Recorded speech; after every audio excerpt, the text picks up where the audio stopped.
पोषण tracker app पर latest update, सेविकाएं पड़ी मुसीबत में। हेलो एवरीवन, आपके अपने पोषण ट्रैकर ऐप पर लेटेस्ट वर्जन आ चुका है। इसके लिए आप लोगों को क्या करना है, मेरी तरह प्ले स्टोर में जाइए और वहां जाकर के लिखिए पोषण ट्रैकर। जैसे ही आप लोग पोषण ट्रैकर लिखेंगे उसके साथ ही वह अपडेट होना शुरू हो जाएगा। और आइए मैं आप लोगों को दिखाती हूँ कि पोषण ट्रैकर ऐप के अब की पारी के अपडेट में क्या कुछ नया आया है। सबसे पहले हमें क्या करना है, यहाँ से चेक कर लेते हैं कि इसका जो लास्ट अपडेट है वो कब आया था और क्या क्या इसमें ऐड किया है। आइए मैं आप लोगों को दिखा दूँ कि इसका लास्ट अपडेट 4 अगस्त 2024 को आया है। और कौन सा अपडेट है आप लोग देख लीजिए, 21.2।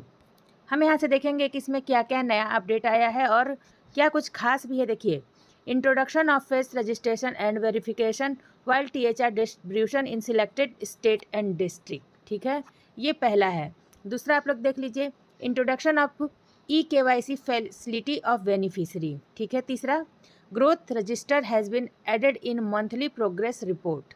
ठीक है। और चौथा देखिए कि माइनर बिग फिक्सेस, तो ये तो जो है कि हर बार रहता है। ठीक है, तो इसको समझने के लिए मैं आप लोगों को कहाँ लेकर के चलती हूँ, चलिए मैं इसे समझने के लिए आप लोगों को डायरेक्ट लेके चलती हूँ हमारे ऐप पर।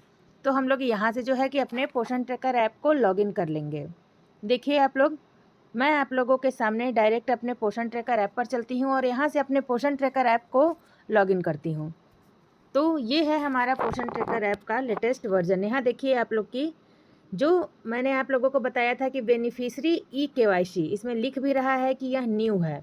न्यू में इसमें क्या दिया हुआ है आप लोग देखिए, यहाँ देखिए आप लोग, बेनिफिशरी eKYC। तो बेनिफिशरी का eKYC क्या है, इसके लिए हमें यहाँ से ओपन करना है। देखिए हम लोग जैसे ही बेनिफिशरी के eKYC में जाते हैं, आप लोग देखिए यहाँ पे लिख रहा है कि complete eKYC, complete eKYC, complete eKYC।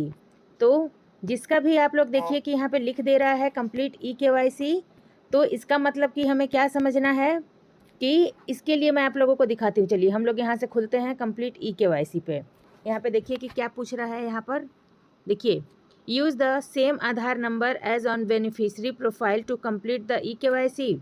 यहाँ से once the eKYC detail are save you can not modify them later, confirm and proceed.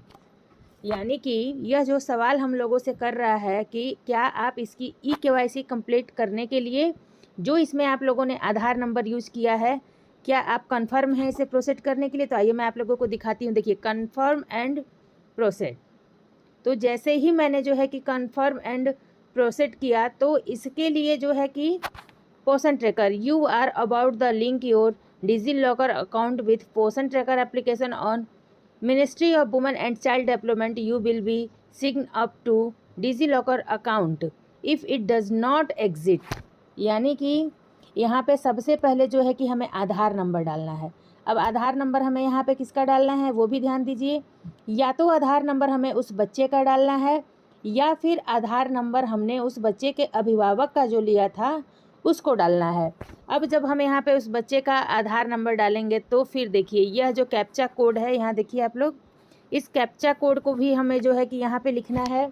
और उसके बाद जो है कि इसे नेक्स्ट करेंगे। और नेक्स्ट करने के बाद फिर आप देखिए कि जिस प्रकार से हम आंगनबाड़ी सेविका और सहायिका का eKYC करना अनिवार्य था, उसी तरह से जो है कि अब देखिए आप लोग कि यह जो नया जोड़ा हुआ है बेनिफिशरी का eKYC, यहाँ पे जो है कि हर एक बच्चे का eKYC करना अब अनिवार्य कर दिया है। जितनी भी बेनिफिशरी हैं सभी बेनिफिशरियों का eKYC करना अनिवार्य कर दिया है। आप सोचिए कि हम आंगनबाड़ी वर्करों के ऊपर किस प्रकार का प्रेशर और कितना दबाव डाला जा रहा है। यह काम जो है कि पोषक क्षेत्र में अभी हम लोगों को फ़िलहाल में काम दिया गया था कि अनिवार्य रूप से लाभार्थी का जो है कि बेनिफिशरी का जो मोबाइल नंबर है उसको आप लोग वेरीफाई करिए। यहाँ से देखिए हम लोगों ने क्या किया कि बेनिफिशरी के जितने मोबाइल नंबर थे हम लोगों ने उसको वेरीफाई करने का काम किया। आप लोगों को बताऊं कि मेरी बहुत सारी बहनों का यही समस्या है। वो मुझसे कह भी रही हैं कि हमने कई बार बच्चों का जो है कि मोबाइल नंबर लाभार्थियों का वेरीफाई किया लेकिन फिर भी शो कर रहा है। अब तो ये तो मुसीबत एक था ही कि या तो नंबर से बंद हो चुका है लाभार्थियों का, या उनके पास मोबाइल नहीं है। इस समस्या से तो सेविका जूझ ही रही थी, साथ में बेनिफिशरी का eKYC। अब आप बताइए कि यह जो बेनिफिशरी का eKYC करना है, क्या यह पॉसिबल है।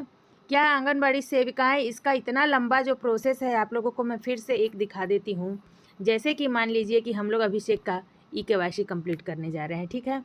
अब बताइए, use the same Aadhaar number as on beneficiary of to complete eKYC process. अब जो है कि हम अगर इसका कन्फर्म में प्रोसेस कर रहे हैं तो आगे बढ़ रहा है, आई विल डू लेटर यदि कर रहे हैं तो हम बैक हो जा रहे हैं। जैसे कि मान लीजिए हम लोग एक आद्विक बच्चा है, इसका हम करना चाह रहे हैं। अब देखिए, इसके लिए you are about the link your DigiLocker account with Poshan tracker application ministry of women and child development, you will be sign up to DigiLocker account if it not exist. यानी कि बताइए कि सबसे पहले तो हमें digi locker को download करना है अपने मोबाइल फ़ोन में, और उसके बाद से हमें यह जो ई-केवाईसी का काम है उसको अप्रूव करना है। तो यह बेहद ही आंगनबाड़ी वर्करों के लिए सर दर्द का काम है। इस प्रकार के काम से आंगनबाड़ी वर्करों पे इतना ज़्यादा लोड पड़ने वाला है। एक तो आंगनबाड़ी वर्करों के पास मोबाइल फ़ोन नहीं है, और दूसरा मैं आप लोगों को बता दूं कि मोबाइल रिचार्ज के पैसे तक आंगनबाड़ी वर्करों को नहीं मिल रहे हैं। इतना बड़े बड़े ऐप्स को अपने मोबाइल फ़ोन में डाउनलोड करना, इस पर काम करना, क्या सभी आंगनबाड़ी सेविकाओं के लिए पॉसिबल है? खैर, जो भी सेविकाएं काम कर ले रही हैं और करने की इच्छुक हैं, उनके लिए कोई भी समस्या नहीं है। लेकिन हमारी बहुत सारी बहनें ऐसी हैं जो अभी तक अपना ई-केवाईसी नहीं कर पाई हैं। तो 90, 95 और 100 लाभार्थियों का ई-केवाईसी करना कितना मुश्किल काम है।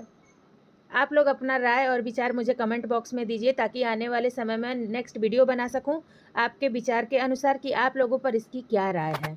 मिलती हूँ नेक्स्ट वीडियो में, तब तक के लिए सभी